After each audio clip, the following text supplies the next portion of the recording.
All right, welcome to lesson 5.13. Here we're going to continue to identify and describe the characteristics of logarithmic functions, and we're going to dive a little deeper into the inverse relationship between exponential functions and logarithmic functions. So let's start here by refreshing our memory on what we mean when we say an inverse function. So go ahead and take 3 minutes, go back to the end of Unit 4 where we discussed inverse functions with respect to radical functions, and find or refresh your memory on how we go about finding the inverse of a function and what are some of the characteristics of inverse functions. All right, so a couple of key characteristics. First and foremost, how do you find an inverse function? Well, if you're given some function where the input variable is x and the output variable is y, the inverse is going to be the result when you have solved for the independent variable. In other words, you're switching which variable is the independent and which variable is the dependent variable, solving for x in terms of y. And once you've done that, you have an inverse function because the function that you now have does the inverse operation. So that is the process by which we find the function. The characteristics of the function, particularly graphically, we've noticed, and this makes sense when we consider that we switched the x and y values, is that the graph of the inverse function is a reflection over the line y equals x of our original function. So with that in mind, let's go ahead and find the inverse function for f of x, g of x, and h of x. Go ahead and do so now on your own, and we'll take a look at it together. All right, so let's start with f of x, and in case you were struggling a little bit with inverse functions, I will go a little more in depth on finding the inverse of this function. So we have y is equal to 2 to the x, and I'm going to solve for x now so that I can have the inverse relationship.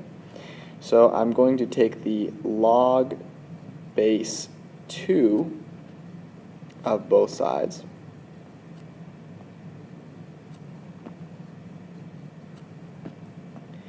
and doing so is going to allow me to isolate x.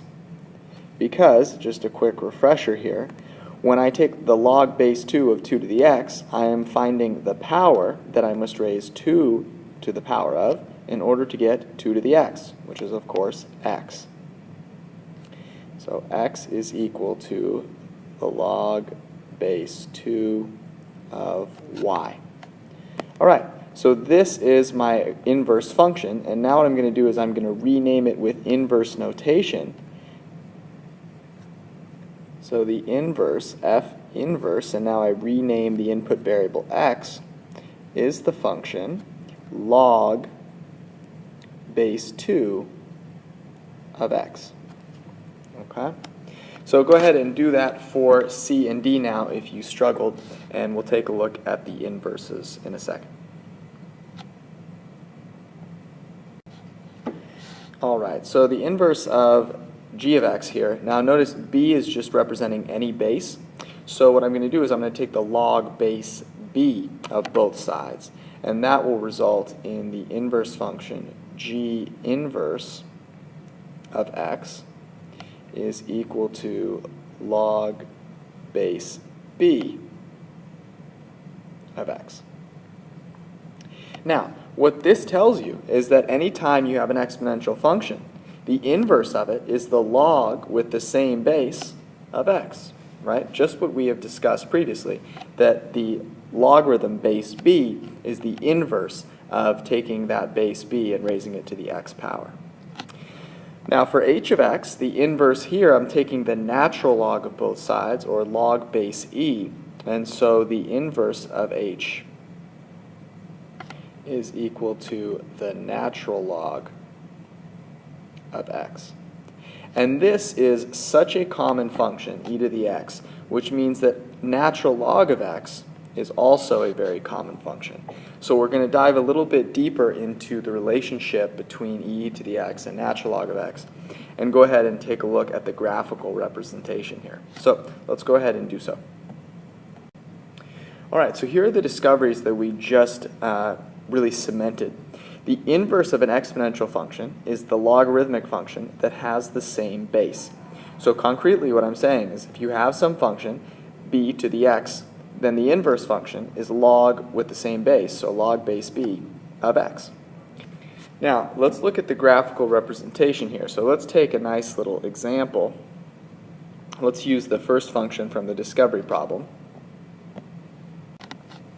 And let's go ahead and graph both f of x and the inverse. And I will graph f of x in green, and I will use a different color I'll use purple here for the inverse. So go ahead and sketch the graph of both functions. I want you to try 2 to the x first, and then press play. We'll take a look at that graph, and then go ahead and graph log base 2 of x, and then we'll take a look at that together. Okay, so here's the graph of 2 to the x power. 2 to the 0 is 1, 2 to the 1 is 2, and I know the basic shape of my exponential function, right? As we move out to the left, as x approaches negative infinity, the function is approaching 0, and we know exponential growth is increasing very quickly as x approaches positive infinity here. Now, when you're graphing the inverse, you know how that's going to look, right? You know that you're going to reflect over the line y equals x. So let's go ahead and just draw the line y equals x quickly, but then I want you to actually plot a couple of points for log base 2 of x so you can get a feel for how that works. So I'm going to sketch y equals x quickly. Alright, so here is the line y equals x, and now we can actually visualize what the graph of log base 2 of x will be, because we know that we're going to reflect every point from our function f over the line y equals x, and that's going to be the graph of the inverse. But let's actually try plugging in a couple of values, because it helps to illuminate some key discoveries here. So let's start with the point that we like to try first, which is an x value of 0. What's log base 2 of 0? Well, let's think about that. The power that 2 must be raised to equal 0. There is no power that I can raise to get 0. So what we see is that this function, the inverse function, does not exist when x is equal to 0. And we can see that very clearly because you notice all of these points here are above the x-axis. So when I reflect them over the line y equals x, they all have to be to the right of the y-axis. And so I'll never have any point on my inverse function which intersects the y-axis. Okay, so now let's think about another point. Let's try x equals 1. What's log base 2 of 1? Okay, so let's think about this. The power that we'll raise 2 to the power of to get 1. Well, we know that, right? 2 to the 0 is 1. So when x is 1, the y value is 0, and I can plot that point right there. We can see where that point came from, right? This is the point 1, 0. It came from the point 0, 1, right? Reflected right over. Now we can continue by moving on to this next point here. Notice this is the point f of 1, right? So when x is 1, we input 1, f of 1 is 2 to the 1, which is 2. Okay? So this is the point 1, 2, and we can see that when we reflect it over the line y equals x, we are going to end up with the point 2, 1, right? 2 units to the right, 1 unit up. Now that means we're evaluating the inverse function at an x value of 2. So log base 2 of 2, the power that 2 must be raised to the power of in order to equal 2. Well, that's pretty simple. 2 to the first power is 2. So, of course, when x is equal to 2, our inverse function has a y value of 1, and we can plot that reflected point. Now, we've already seen the basic shape of the function up through this point here, these 2 points here. And now we can sort of see that as the exponential function moves further away from the line y equals x, so too will the logarithmic function move further away from the line y equals x, but in the other direction. And so we can finish now the sketch of that logarithmic function. All right, before we move on to the characteristics of these logarithmic functions, let's look at one more example. So the most commonly used relationship is the inverse of an exponential function with a base of e, and the inverse of that function is the natural logarithm function. So if I have a function e to the x, then the inverse is natural log of x. And all right, so let's go ahead and sketch a graph of the function e to the x. Of course, e to the 0 is still 1, and e to the 1 would be e, or 2.7182818, so on and so forth. And we can then graph natural log of x. And we can do so pretty easily by reflecting the function e to the x over the line y equals x. But we can also evaluate natural log at a couple of values. So let's first again try 0. The natural log of 0, I'm going to write that out here, the natural log of 0. This is the power that we would raise e to in order to get 0. It's impossible, right? We say this does not exist, okay? Or in other words, it's undefined. And so we don't need to plot a point, right, on the y-axis. There is going to be none. We discussed that already. And now we can plot a natural log of 1. Well, the power that we must raise e to in order to get 1 is, of course, 0. And so we can plot that point here. And now we can see, again, the basic shape taking place. And so we can go ahead and just finish the sketch for the natural log of x. All right, so there is the graph of the natural log of x. And of course, you could apply some transformations to it and make it look a little different with the appropriate transformations. But let's just consider the characteristics of the logarithmic function, in particular natural log of x, since that is the most common. First, let's notice the fact that it is not defined when x equals 0. In fact, we can see that it's diving down towards negative infinity. So what we can say is that there is a vertical asymptote at x equals 0. Right? The line x equals 0, or the y-axis, is a vertical asymptote. We can also see that the function is always increasing. So as x approaches positive infinity, the y value, or natural log of x, is approaching positive infinity as well. Now we can see it's not approaching positive infinity very quickly, not nearly as quickly as e to the x, but we can see that it is always increasing, and that is an important characteristic. So these characteristics are things that we want to take note of because they will be very helpful, particularly as you move on in your study of mathematics. In calculus, the natural log function is very prevalent. So let's go ahead and write down these key characteristics before we forget them.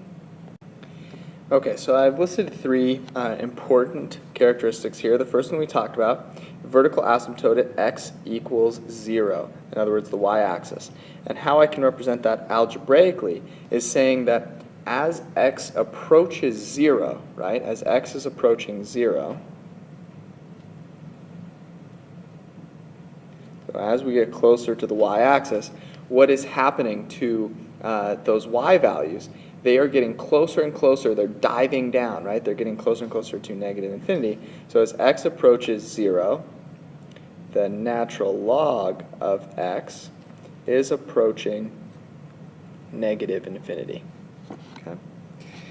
Second, we have that the function is always increasing, right?